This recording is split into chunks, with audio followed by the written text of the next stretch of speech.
Salut les amis, j'espère que vous allez bien. Aujourd'hui je vous retrouve pour vous partager une petite histoire qui se passe dans l'univers de Naruto. Cette histoire a été créée à 100% par moi-même et j'espère qu'elle vous plaira. Je tiens à préciser que c'est une histoire qui n'est absolument pas officielle et qui se passe tout au long de l'histoire de Naruto jusqu'aux événements actuels dans Boruto. Avant de commencer cette vidéo, je vous présente notre partenaire du jour. Voici le Red Magic, un téléphone idéal pour les gamers. Ces caractéristiques totalement élaborées pour maximiser votre expérience de jeu vous permettront de jouer à des titres gourmands en ressources tels que Genshin Impact par exemple.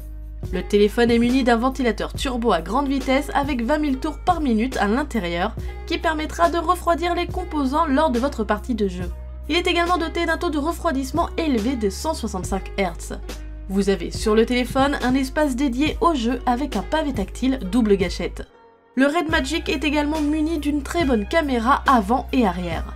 Pour l'avoir utilisé depuis sa réception, c'est-à-dire environ 1 mois et demi, nous sommes face à un produit très bon que je recommande aux fans de jeux sur mobile. Vous pouvez retrouver le lien qui vous mènera à la fiche produit de ce téléphone en description. Notre histoire commence le 11 octobre, très tôt dans la nuit. Le calme est revenu dans le village de Konoha suite à l'attaque de Kyuubi qui emporta le 4e Hokage et son épouse. Hiruzen a déposé le petit Naruto, à peine né, à l'hôpital de Konoha dans la nurserie. Enveloppé par un silence de mort, il se rend à la morgue, s'autorisant enfin à se recueillir sur le corps de sa femme. Dans la même pièce se trouvent les corps inanimés de Minato et Kushina. Il les contemple longuement, réalisant l'impact de leur mort. Alors que les larmes commençaient à couler sur ses joues ridées, un cri, presque inaudible, se fit entendre. Hiruzen chercha sa provenance. Et suite à un nouveau cri, comprit que cela venait du corps de Kushina. Hiruzen s'approcha et n'en crut pas ses yeux. Il appela le médecin ninja de garde. Il lui demanda s'il avait commencé à inspecter les corps et son interlocuteur lui répondit que non. Il n'avait pas encore commencé à cause du nombre considérable de victimes suite à l'attaque du démon à queue. Hiruzen, encore plus blanc qu'à l'accoutumée, lui demanda d'inspecter le ventre de Kushina pour être certain de ne pas avoir halluciné. L'homme s'approche et écarquilla aussitôt les yeux. « Maître, il faut l'amener rapidement à l'hôpital !» Comment est-ce possible? Comment personne de l'équipe médicale qui suivait la grossesse de Kushina n'a pu être au courant? On a eu beau lui dire que c'était possible, mais très rare, Hiruzen n'en revenait pas. Il n'arrivait pas à réaliser que Kushina et Minato n'attendaient pas un, mais 2 bébés. Le deuxième était caché par son aîné et sa très petite taille lui ont permis d'être invisible pour les professionnels de santé mais aussi la sauver de l'attaque de Kyuubi. Seulement, à l'heure actuelle, la petite taille du nourrisson est peut-être ce qui le mènera à sa perte, puisque, affaibli par les événements de la nuit précédente, ses chances de survie sont moindres. Le nourrisson était entre la vie et la mort. Hiruzen ne pouvait rester des heures et des jours à attendre un dénouement à son histoire. Il se hâta de trouver une famille d'accueil pour le jeune Naruto et enchaîna les réunions avec le conseil pour déterminer les décisions à prendre pour lui et son avenir. Les réactions du conseil vis-à-vis du jeune orphelin l'ont dégoûté au plus haut point. Hélas, seul contre tous, il ne pouvait que amortir les dégâts des décisions, essayant d'apporter le maximum de confort pour Naruto. En plus de ses journées de travail, Hiruzen, chaque soir, se rendait à la maternité pour avoir des nouvelles du second bébé. Pendant plusieurs semaines, la santé du nourrisson était critique et ne laissait rien présager de bon. Pourtant, après 1 mois et demi, sa santé s'améliora. Hiruzen avait pris soin de ne pas divulguer l'identité de l'enfant lorsqu'il l'avait amené à l'hôpital. Pour lui, si Kushina et Minato lui avaient laissé la garde de leurs 2 enfants, un seul bouc émissaire suffisait. Cet enfant avait le droit à la discrétion. Et puis, Naruto était le seul réceptacle du démon à queue, donc rien ne présageait que le second bébé se démarque des autres. Hiruzen devait prendre une décision suite à la garde de l'enfant. Déclaré comme orphelin de parents shinobi, l'enfant serait mis dans un orphelinat de shinobi et sera d'ores et déjà formé pour devenir un ninja. Au vu de l'identité de ses parents, Hiruzen ne se fit pas de soucis pour sa réussite. Comme convenu, Hiruzen déposa l'enfant à l'orphelinat lui-même, décidant de lui faire un dernier au revoir. Comment s'appelle cet enfant, maître? Il n'y avait jamais songé, mais un nom lui venu comme une évidence. C'est une fille et elle s'appelle Konata. La petite fille passa les 10 premières années de sa vie à l'orphelinat.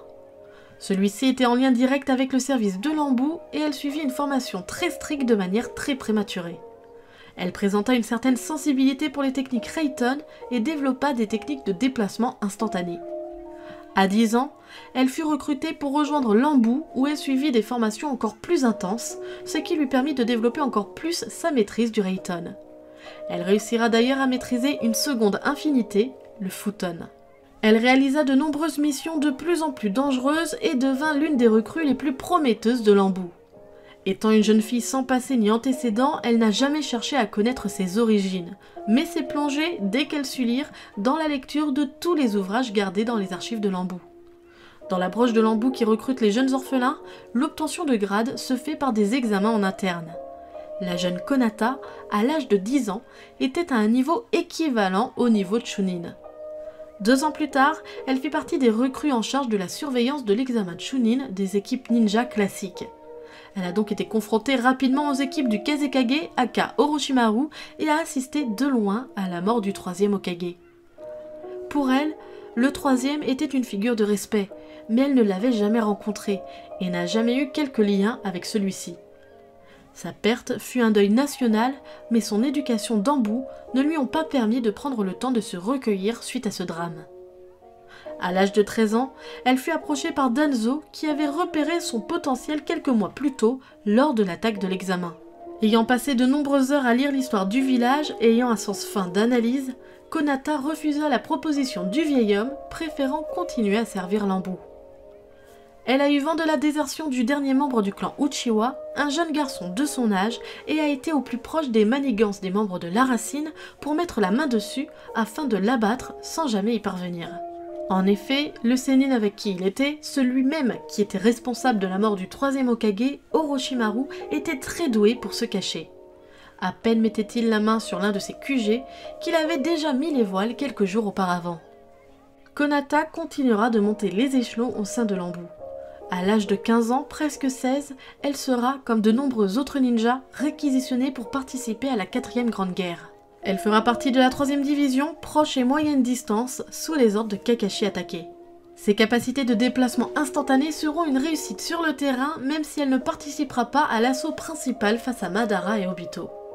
Commençant par une stratégie offensive, elle devra par la suite sauver les ninjas tombés au combat pour les amener dans les camps des médecins ninjas. Lorsque Naruto utilisera le chakra de Kyuubi pour le partager avec les ninjas de l'Alliance, elle sera elle aussi entourée de ce chakra, mais sentira une sensation étrange, comme une sorte de réverbération. Elle pensera que c'est l'effet du partage de chakras et n'en tiendra pas rigueur. Voilà maintenant plusieurs années qui ont passé suite à la 4e Grande Guerre ninja. Naruto Uzumaki, qui était la risée du village, en est maintenant l'Hokage. Konata, quant à elle, est à la tête de l'Ambu et doit donc régulièrement s'entretenir avec l'Hokage. Tous les deux sont totalement étrangers l'un à l'autre. Leur relation est purement professionnelle. Pourtant, Konata a fréquenté énormément de personnes différentes au sein de l'Ambu, mais elle doit avouer que son ressenti est étrangement réconfortant lorsqu'elle est avec le 7e. Elle, qui a pourtant été formée très jeune pour n'avoir que très peu de réactions émotionnelles, doit avouer qu'une étonnante chaleur recouvre son cœur lorsqu'elle s'entretient avec lui, comme un sentiment de complémentarité. Konata n'a jamais connu qui étaient ses parents et n'a donc jamais eu conscience que Naruto était son jumeau. Pourtant, lorsque celui-ci perdra Kyuubi suite au mode Baryon, elle subira le contre-coup alors qu'elle se trouvait à plusieurs kilomètres de là. Elle sentira en elle un chakra qu'elle ne connaissait pas, une présence inconnue. Et voilà, c'est comme ça que se termine ma petite histoire pour l'instant. J'espère en tout cas qu'elle vous aura plu. N'hésitez pas, comme d'habitude, à nous le dire dans les commentaires ou à liker et à partager la vidéo, ça nous fait super plaisir et surtout ça nous aide beaucoup. Sur ce, moi je vous laisse, à la prochaine, tchuss!